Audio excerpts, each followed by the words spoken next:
कृष्ण का ज्ञान। अध्याय 2। कुरुक्षेत्र का विशाल मैदान। रथों की टंकार, शंखों की गूंज और चारों ओर फैला हुआ युद्ध का तनाव। अर्जुन का रथ युद्ध भूमि के बीच खड़ा था। रथ के सारथी थे स्वयं भगवान श्री कृष्ण। अर्जुन सामने खड़े अपने ही संबंधियों द्रोणाचार्य, भीष्म पितामह, गुरुजनों और भाइयों को देखकर व्याकुल हो उठा। उसके हाथ कांप गए और उसने अपना गांडीव नीचे रख दिया। माधव, मैं यह युद्ध नहीं लड़ सकता। मैं अपने ही लोगों को कैसे मारूं? यह पाप होगा। अर्जुन की आवाज टूट रही थी। कृष्ण मुस्कुराए। उनकी मुस्कान में प्रेम भी था और गहरा ज्ञान भी। पार्थ, तुम जिस शरीर को मारने से डर रहे हो वह नश्वर है। कृष्ण ने शांत आवाज में कहा।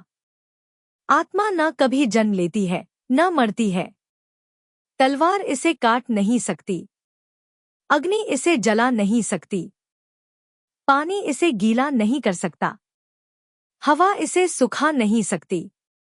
अर्जुन ने आश्चर्य से पूछा, तो फिर मृत्यु क्या है?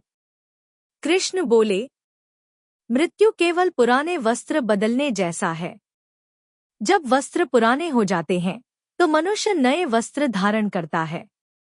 उसी प्रकार आत्मा भी पुराने शरीर छोड़कर नया शरीर धारण करती है। अर्जुन धीरे धीरे शांत होने लगा। कृष्ण ने आगे कहा, तुम क्षत्रिय हो। तुम्हारा धर्म धर्म की रक्षा करना है। सही काम करने में हिचकिचाना कमजोरी है। अर्जुन अभी भी द्वंद्व में था।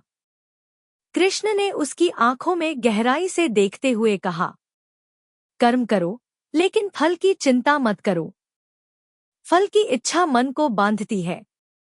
सच्चा योद्धा, सच्चा कर्मयोगी वही है जो अपना कर्तव्य निस्वार्थ होकर करे। अर्जुन के भीतर जैसे नई रोशनी जग गई। उसका सिर झुक गया, मन स्थिर हो गया। उसने कहा, केशव, अब मेरा मोह नष्ट हो चुका है।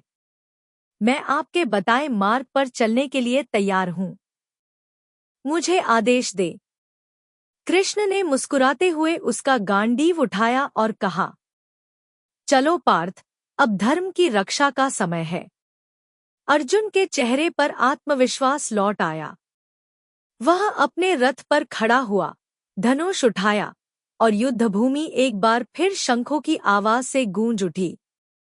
कृष्ण के ज्ञान के प्रकाश में अर्जुन ने अपना कर्तव्य समझ लिया था।